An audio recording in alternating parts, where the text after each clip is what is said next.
சேலம் பெரியார் பல்கலைக்கழகத்தில் footer foundation தொடங்கியது தொடர்பாக முறைகேடு நடந்திருப்பதாக கூறி பெரியார் பல்கலைக்கழக தொழிலாளர் சங்கத்தினர் புகார் எழுப்பியிருந்தனர். மேலும் தொழிலாளர் பல்கலைக்கழகத்தில் பணிபுரியும் தொழிலாளரை சாதி ரீதியாக திட்டியதாக கூறி கருப்பூர் காவல் நிலையத்தில் வழக்கு தொடரப்பட்டது. இந்த வழக்கில் கைது செய்யப்பட்ட பெரியார் பல்கலைக்கழக துணைவேந்தர் மற்றும் முன்னாள் பதிவாளர் தங்கவேல் ஆகியோர் உள்ளிட்ட 4 பேர் மீது வழக்கு தொடரப்பட்டது. இதில் உச்சநீதிமன்றத்தில் உயர்நீதிமன்றத்தில் வழக்கு பதிந்து இந்த விசாரணை நடைபெற்று வந்தது.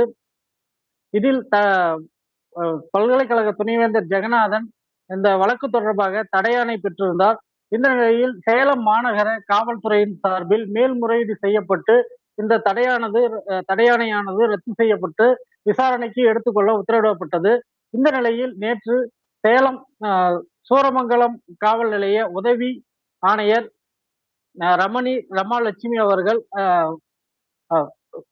சம்மன் அனுப்பியிருந்தால் இந்த சம்மனில் இன்று பல்கலைக்கழக துணைவேந்தர் ஜெகநாதன் இன்று காலை 11 மணி அளவில் சூரமங்கலம் காவல் நிலையத்தில் ஆஜராகி கிட்டத்தட்ட 4 மணி நேரமாக தொடர்ந்து விசாரணையானது மேற்கொள்ளப்பட்டு வருகிறது. இந்த விசாரணை முழுவதும் வீடியோ பதிவு செய்யப்பட்டு விசாரணை நடைபெற்று வருகிறது. தொடர்ந்து நாளையும் இந்த விசாரணையானது நடைபெறும் என கூறப்படுகிறது. மேலும் இந்த லஞ்ச ஒழிப்பு காவல்துறையினர் ஜெகநாதனுக்கு சம்மன் அனுப்பியுள்ளதாக ஒரு புது தகவலானது தற்போது வெளியாகியுள்ளது. மின் செய்திகளுக்காக சேலத்திலிருந்து செய்தியாளர் சுதாகர்.